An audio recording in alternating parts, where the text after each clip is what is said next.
if it's in the right spot. Can you think of the shape that would have symmetry to all 5 of those checkpoints that we do? The origin, x-axis, y-axis, y equals x, y equals negative x? Square. A square is possible.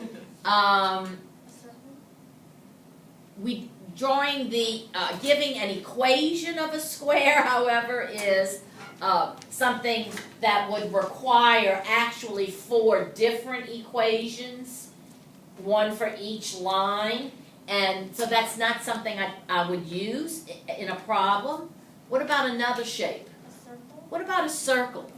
And specifically, where would that circle have to be located? On the origin. It's got to be where the center is at the origin. So look at this example. What do you think about that shape? Is it symmetric to the origin?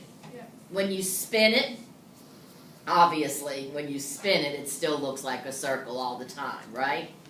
If you fold it on the x-axis, does the top part land on the bottom?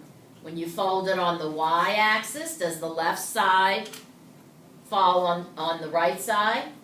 When you fold it on this line right here, do the 2 sides come together?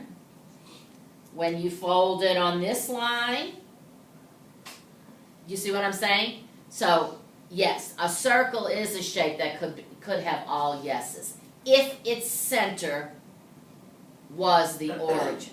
So that wouldn't be a function though, a circle. A circle is not a function though. Why not?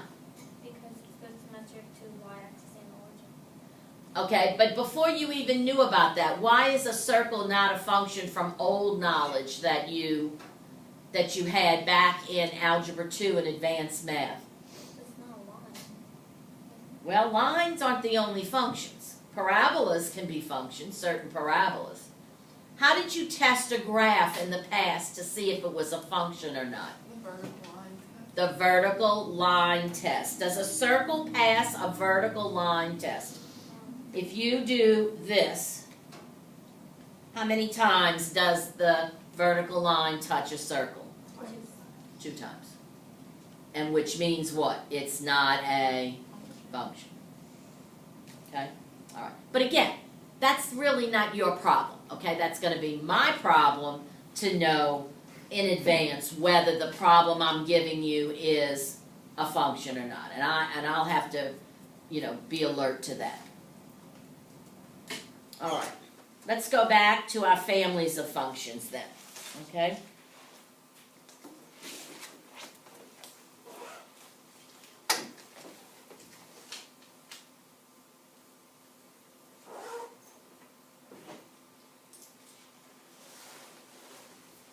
Now, remember yesterday I started off by making sure we were clear we knew what a function was, so that we didn't have to have any fear, any misgivings about dealing with these families of functions, okay?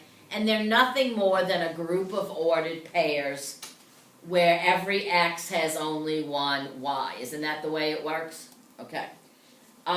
Now, we want to look at the various families. If you have your textbooks with you again, go ahead and open it, because the textbook does some nice graph work in drawing an example of each family, and so we'll go ahead and use it.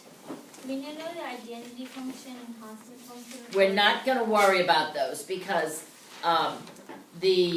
those two are actually just lines, and linear functions you did in Algebra 1. So we're not going to do any problems in this section that are pure lines.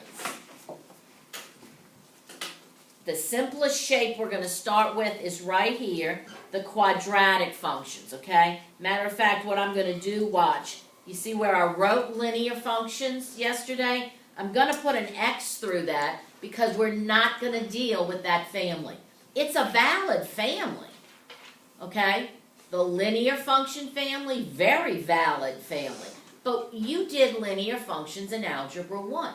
and you did a little more of them in Algebra 2. We're not doing them in Precalculus. So our first family is called the quadratic family. You recognize it because of the x having an exponent of what number? 2. Okay. Now, in each family, there is an equation called the parent equation. The parent equation. Just like in our real families, we have parents, okay? The parent equation in these families is always the simplest equation of all. So y equals x squared is the parent of the quadratic family. It's got the x squared, which it has to have if it's going to be in the quadratic family. What's the coefficient of x squared in this equation? The coefficient. 1. Where's that? 1. 1. Where is the coefficient? Billy, where is it? In front of the variable. It's in front of the variable. There's a coefficient right here of 1. You can't get a simpler coefficient than a 1. So this equation is the parent equation for the quadratic family. And what you're looking at, the parabola that you're looking at up there or in your book, I'm trying to basically redraw what's in your book. I don't do as good a job as the book does, but you get the basic idea here. This parent equation, this equation goes with this parent graph. They go together. Okay? Now, every family that we're going to deal with in this section has a parent. So the first thing I want to do is just go through each family, give you its name, give you its parent equation, and show you the graph of that parent equation. Okay? So our first family is quadratic. Our second family that we're going to be working with is going to be the cubic family. So we have cubic functions. Now, the equation, okay, first of all, what makes a function called cubic? Why do we give it that name? What are you looking for so you'll know when you have cubic? Anybody want to guess? The x is cubed. The x is cubed. So if I write an equation that basically has just that in it, y equals x cubed, that's my parent equation for this family. You can't get any simpler than y equals x cubed, right? Okay. Now, the graph of a cubic equation, I think, is a real cute little shape. Okay? It looks like this. It comes up from down low in the third quadrant. And I don't know why this word is what comes to my mind every time I draw this little graph, but squiggle is the word that comes to my mind. It like squiggles through the origin, okay? Makes that little curve, like, squiggle through the origin. So, in this class, okay, you know, I probably will refer to this kind of a shape as a squiggly, okay? This is not a mathematical term you'll find in any math textbook, but when you hear me use that word, you're going to picture a graph that looks like this, okay? It comes up and then does that little squiggle somewhere.